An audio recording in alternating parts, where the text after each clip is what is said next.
માન્ય કાંતિભાઈ અમૃતિયા. વાહ. માનનીય અધ્યક્ષ શ્રી, રાજ્યપાલ જે સંબોધન લઈને આવ્યા એમાં ગણપતભાઈ વસાવે પ્રસ્તાવ મૂક્યો અને અનુદભાઈએ જે ટેકો આપ્યો એમાં મારો સુર પુરાવું. માનનીય અધ્યક્ષ શ્રી, અમને આનંદ એની વાત છે કે 95થી જ્યારે અમે ચૂંટાણા તે 95થી 2000માં એવો ત્રાસ હતો કે એની વાત જાઓ. માનનીય અધ્યક્ષ આ માઇક બદલાવવા પડ્યા. આ માઇક બહુ મોટા હતા અને ત્યારના જે માઇક માર્યા એ હજી પણ શિયાળો આવે ને દુખે. આ કર્યું કામ જ્યારે એનો ભોગ અત્યાર સુધીમાં હજી ક્યાંય એને રિઝલ્ટ નથી આવતું. માનનીય અધ્યક્ષ શ્રી, મને કહેતા આનંદ થાય કે જે અર્જુનભાઈએ વાત કરી કુંભ મેળાની, અમે પણ જી આવ્યા એ વ્યવસ્થા જોઈ અને માનનીય વડાપ્રધાન નરેન્દ્રભાઈને યોગીને આપણે સલામ કરવી પડે. માનનીય અધ્યક્ષ શ્રી, આજે 14 લાખ વિદ્યાર્થી ભાઈઓ અને બહેનો જે આજે પરીક્ષા દેવાના 10માની અને 12માની, એને પણ આપણે વિધાનસભામાં અભિનંદન, સારી રીતે પરીક્ષા જાય. માનનીય અધ્યક્ષ શ્રી, આ દેશના વડાપ્રધાન મોરબી નરેન્દ્રભાઈ જ્યારે મુખ્યમંત્રી હતા ત્યારે એની જે વિચારસરણી અને જે કામની સિસ્ટમ હતી તે એ જોઈને તો આપણને અતિ આનંદ થાય. માનનીય અધ્યક્ષ શ્રી, આપણે બધા નસીબદાર છીએ.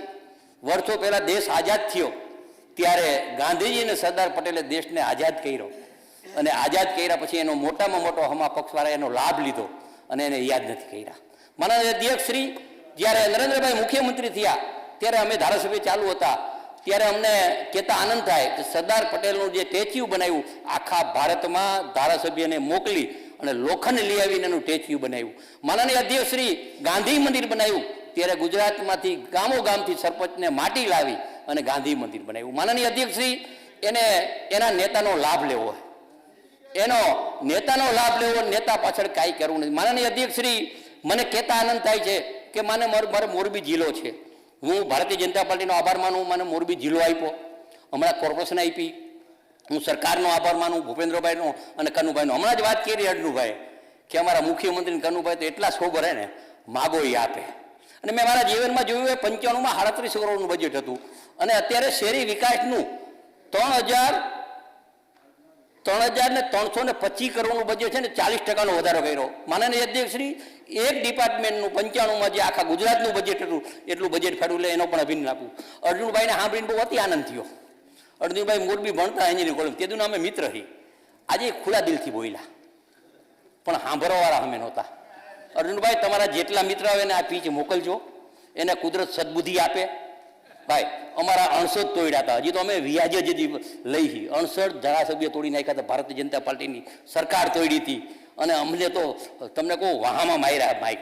એટલે એનો હિસાબ અર્જુનભાઈ તમે બધાએ, તમે રાઘવજીભાઈ કુંવરજીભાઈ બધો હિસાબ પૂરો લઈ લ્યો તો અમને સંતોષ થાય. મારવા નથી અમારે, પણ સંતોષી થાય. 68 ધારાસભ્ય જે તોડ્યા હોય એનું આપણે વ્યાજ સાથે લેવું હોય તો તમે તમારી ટીમ બનાવો, ટીમ બનાવી એનું તમે વળતર લ્યો તો અમને જૂના જનસંઘવાળાને સંતોષ થશે બેઠા એને કે અમારી સરકારને બહુ જ પજાયું છે.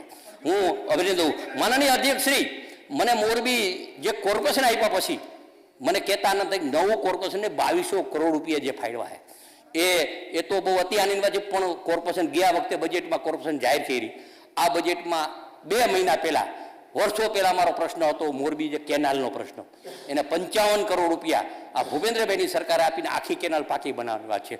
માનનીય અધ્યક્ષ શ્રી, 2 ટર્મમાં એકવાર 20 કરોડ આપ્યા, 80 કરોડ આપ્યા, હવે 2200 કરોડમાં મોરબીનો જે વિકાસ છે, હું નરેન્દ્રભાઈનો આભાર માનું કે 2007માં જ્યારે નરેન્દ્રભાઈ મુખ્યમંત્રી હતા ત્યારે સ્પેશિયલ હજીરાથી ગેસની લાઈન આપી અને ત્યારે નરેન્દ્રભાઈ બોલ્યા હતા કે મોરબી ચાઇનાને અપાવશે. માનનીય અધ્યક્ષ શ્રી, અત્યારે દેશને દુનિયામાં મોરબી ચાઇનાને સિરામિકમાં નહીં પણ મોરબીમાં કહેતા મને આનંદ થાય કે મોરબી જિલ્લામાં 3000 ફેક્ટરી છે, બહારના 5 લાખ માણસો કામ કરે. સિરામિક એક નહીં માનનીય અધ્યક્ષ શ્રી, ઘડિયાળ છે, પ્લાસ્ટિક છે, પ્લાયવુડ છે, સનમાઇકા છે, નળની વિસ્તર છે, કેમિકલ છે અને આજુબાજુ કચ્છ રાજસ્થાનના હજારો ટ્રક અહીંયા આવે અને એ રોજીરોટી મોરબી જે આપે છે ઉદ્યોગ, એની જે મોટો જો જાતો હતો આ નરેન્દ્રભાઈ. માનનીય અધ્યક્ષ નરેન્દ્રભાઈ જ્યારે મોરબી હોનારત આવ્યું ત્યારે હોનારતમાં હું સંઘના સંયોજક તરીકે મેં એની સાથે કામ કર્યું અને 45 વર્ષમાં આપણે બધા નસીબદાર છીએ કે આવા આપણને મુખ્યમંત્રી અને એના ખીચામાં 100 રૂપિયા નથી જોયા સાહેબ. જ્યાં જડે અહીંયા જમતા, જ્યાં જડે અહીંયા કોક ટિકિટ લઈ દે, અહીંયા જાય, કોક તેડવા. હું બોલ્યો તો શંકરસિંહ બાપુ પણ બુલેટ વાહે તેડવા જતા સાહેબ.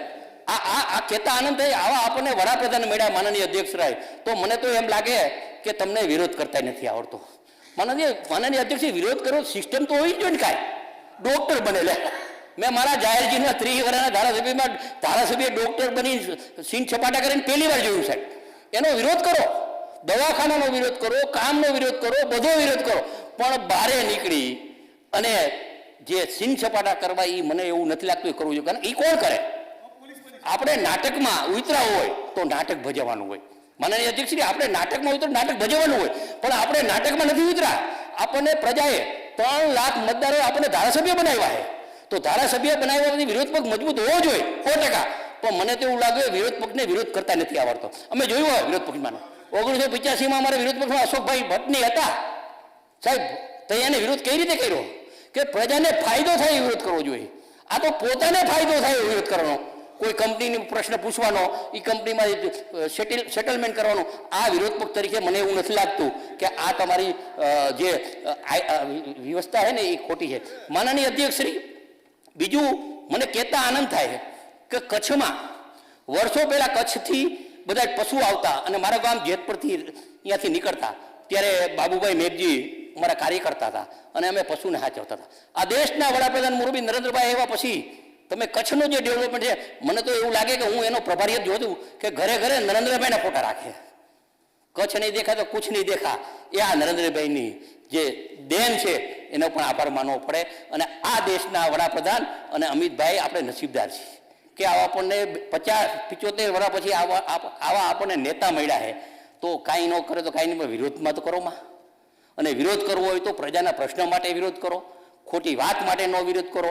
અને સમજીને જ આજે તો તમે જોયું કે તમે સલાહ લ્યો અમારા અરુણભાઈ પાસે, કેટલી મને મજા આવી. કેટલા વર્ષ પછી ખુલ્લા દિલથી બોલ્યા, અને ખુલ્લા દિલથી બોલ્યા, એટલા ખુલ્લા દિલથી બોલ્યા ને એની વાત જવા દો. એને આજ તો મને એવું લાગે અરુણભાઈ તમને નીંદરે હારી આવશે, કારણ કે એની વિચારસરણી અહીંયા હતી, બેઠા હતા અહીંયા, વિચારસરણી અહીંયા હતી વર્ષોથી. આ મને યાદ છે, વિચારસરણીના આધારે વિચાર ઠેકાણે બેઠા પછી નિંદર આવે. અને મને કહેતા દુઃખ થાય કે તમે વિરોધ પક્ષ તરીકે કામ સારું કરો, નકર અત્યારે 18-20 છો ને એ નહીં આવો.